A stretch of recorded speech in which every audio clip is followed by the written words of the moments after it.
A nation divided, families torn apart over a single issue, innocent lives swallowed whole by two enemies bent on the other's destruction. I'm talking, of course, about the DraftKings FanDuel war. And if you haven't been near a television recently, let me get you caught up. FanDuel, DraftKings, FanDuel, DraftKings, FanDuel, DraftKings, FanDuel, DraftKings, FanDuel, DraftKings. Since August 1st, the two daily fantasy sites have combined to spend more than $100 million to air their commercials almost 30,000 times. And I know what you're thinking.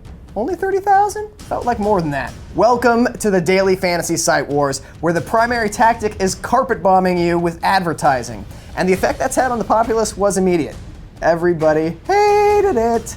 Now, in case you're having trouble telling the two brands apart, FanDuel commercials feature interviews with winners that happen on hastily assembled sets, while DraftKings ads are more likely to happen inside a Buffalo Wild Wings. FanDuel spends more time explaining how daily fantasy contests work, while DraftKings spots are a little more conceptual. Ooh, I want to use the product that makes me dump hot coffee on myself. Those second-degree burns really feel like winning. But FanDuel and DraftKings were willing to take that risk because they need you to notice them, and you need to notice them more than the other guy. It's like two little boys trying to win a girl over by showing her who can yank her ponytail harder. Jaden, Braden, leave Caden alone. There's simply too much money at stake. Both companies are valued at more than $1 billion, yes, with a B, and the beginning of the NFL season is the time to hook new clients. FanDuel and DraftKings were expected to bring in $60 million in entry fees during week 1 in the NFL. That's twice as much action as all of the sportsbooks in Las Vegas that weekend. And it's not just a battle for users. FanDuel and DraftKings are racing to become exclusive partners with entire leagues, teams, and media outlets. And about that, I should probably mention that FanDuel and SB Nation are partners. So, full disclosure, I have played in FanDuel contests before and I've promoted them on social media.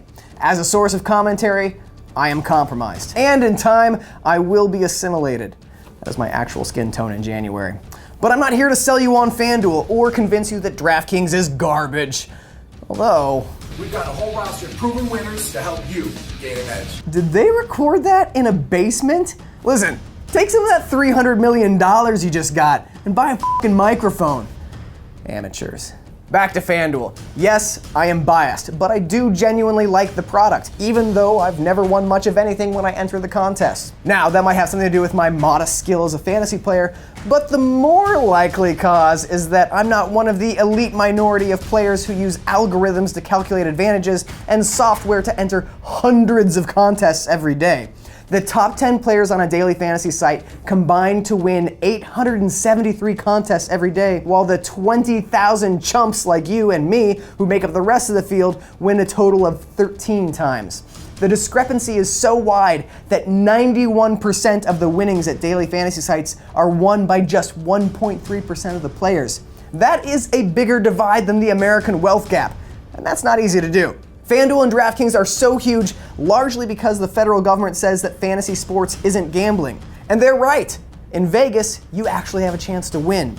But as long as betting on sports is illegal in all but 4 states, well, 3 in Delaware, people will look to fill that void with gambling-like activities, and startups will rush in to own that new market and hoover up all the venture capital that comes with it. Where it gets intriguing is what happens next, as people cancel their cable subscriptions and the ESPNs of the world start looking for new sources of revenue.